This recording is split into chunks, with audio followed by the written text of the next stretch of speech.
2025, let's go! Hey goblins, and welcome back. My name is Liz, and I'm a person who is diagnosed with dissociative identity disorder.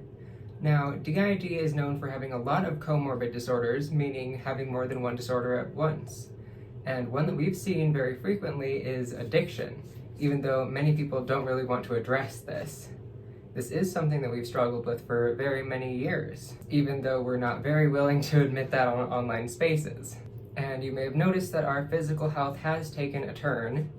We likely have Ehlers-Danlos syndrome. Our doctor suspects it, and she sent us to a rheumatologist. Hopefully we'll have that appointment soon, so we can figure out what's going on. But at the same time, we've also been somewhat clouded by our substance usage. It's been about 9 years since we've been completely sober. 9 years. We honestly don't know where our baseline is. And that is something that's very important to know for medical purposes. So after scaring ourselves straight on New Year's Eve when we partied too hard, we decided to cold turkey quit both the adult drank and the Mary Jane. Cold turkey. It's been about a week so far with nothing but nicotine and CBD, and we've become much more aware of how broken our body is. Previously, we had ended up in an intensive outpatient program that was somewhat more of a rehab situation than we were prepared for. They wanted us to immediately quit our usage of the Mary Jane, and that was met with a lot of resistance from the inside, from all of the rest of us. I wasn't personally there for that experience, and I'm glad that I wasn't, because that would have been not fun. We ended up getting out of there because we had a vacation to go to, and then we just never went back and ghosted them because we were in the wrong group at that point in time. That is not the care that we needed. That was not the motivation that we needed to drive us in order to make such a big decision. We literally had alters break out a notebook and write down the pros and cons of quitting, and the con list was a mile long and the pro list was like 3 points. Now, what's motivating us is both our physical health and our career path. At our previous job, we worked at a dispensary, and we were a supervisor for about a year, and that was a good time, but unfortunately, around August, our body started basically falling apart. We had to start wearing braces on both knees, and then we started having to wear 2 braces on both knees. Then braces, compression sleeves, elbow braces, ankle braces. Something is wrong, and we had to leave. Our last day was December 20th, and honestly we were very sad to leave because it was a great little community there. The coworkers were great, and we were very good at what we did. We were very knowledgeable, and we were able to help people quite a bit, but it wasn't worth our ability to walk.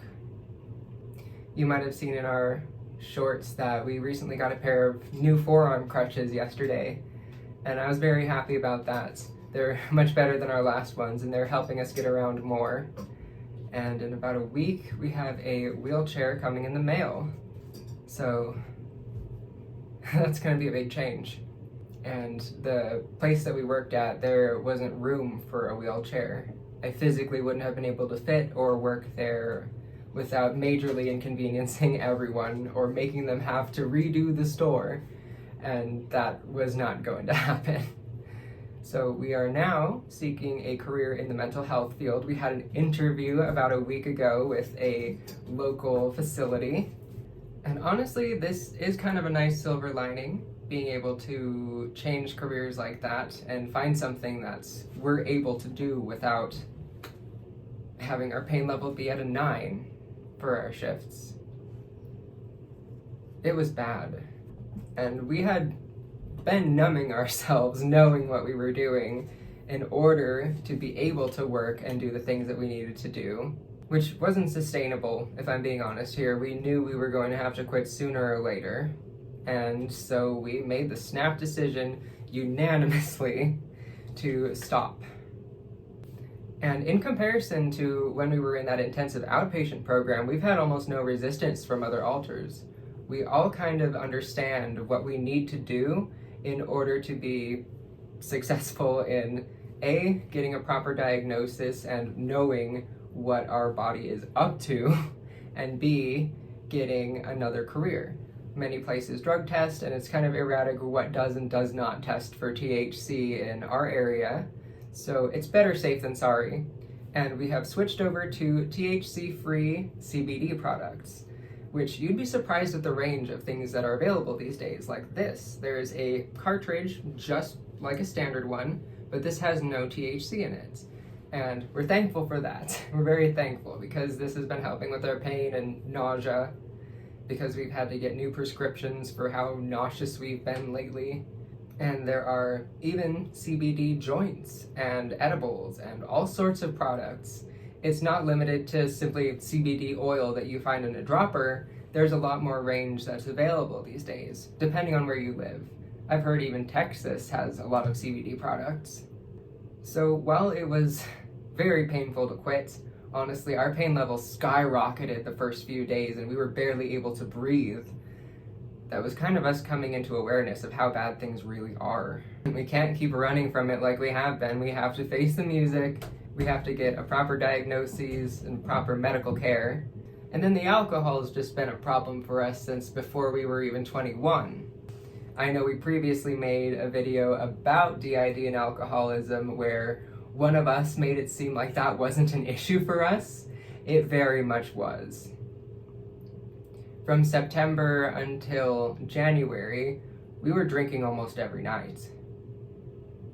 Just so that we could stop feeling this pain and be able to clean the house or take care of our animals and do what we needed to do as much as we could after our shifts with minimal pain.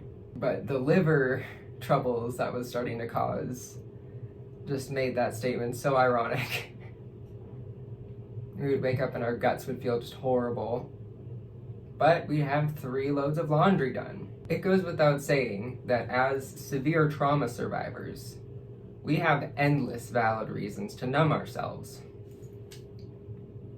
And I know many other people with D.I.D. struggle with the same thing, even though that may be difficult to admit.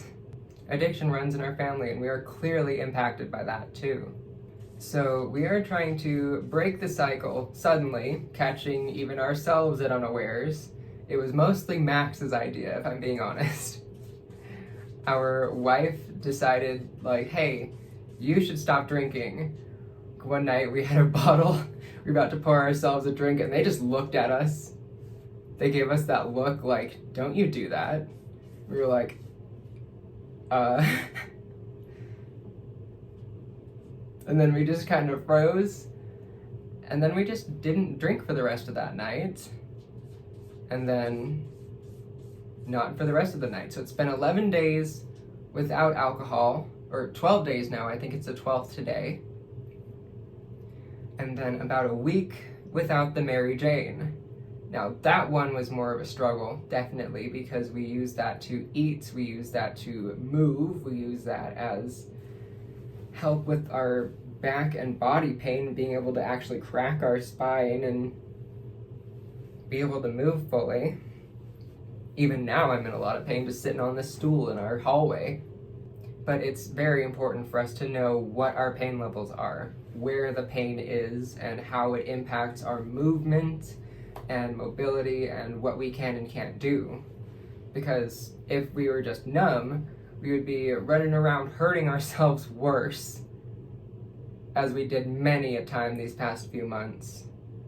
And that's not sustainable. That is not sustainable or good for our health. We do have a therapist now. We see a therapist weekly, and I'm so happy about that. It's taken so long to get one in this gosh darn town, but we finally did. She's wonderful.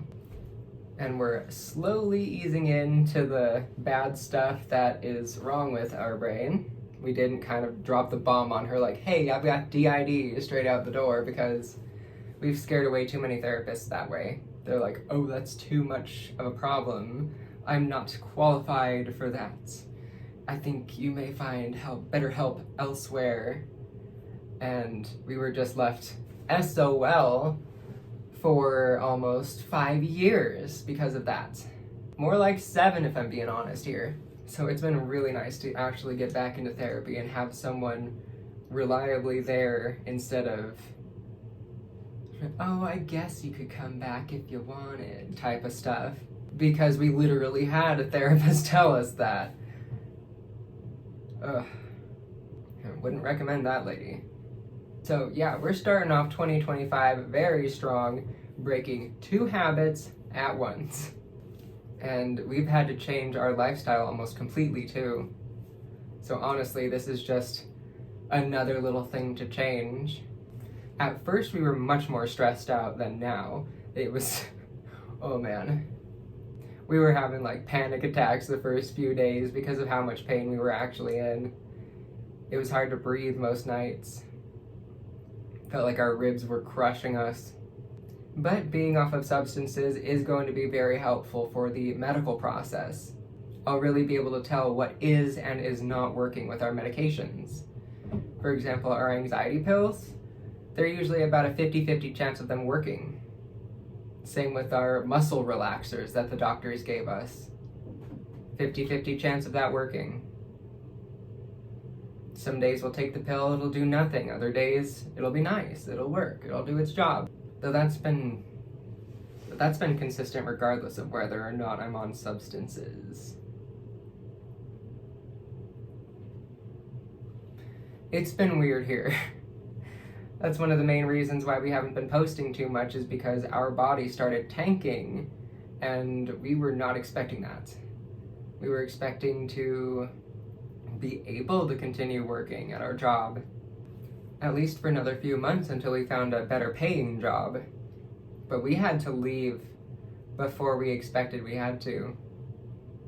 And on the day we left, our knees started buckling and failing. We literally almost fell on the job and had to hold ourselves up by the cases that hold the products. It was very embarrassing. And it was difficult to even use a forearm crutch because the store just had a very small floor layout, very narrow aisleways for the employees to walk on. And that was not sustainable for us, so we had to leave. At least my boss was really cool about it, and she still invited us to the company Christmas party, which was really nice of her.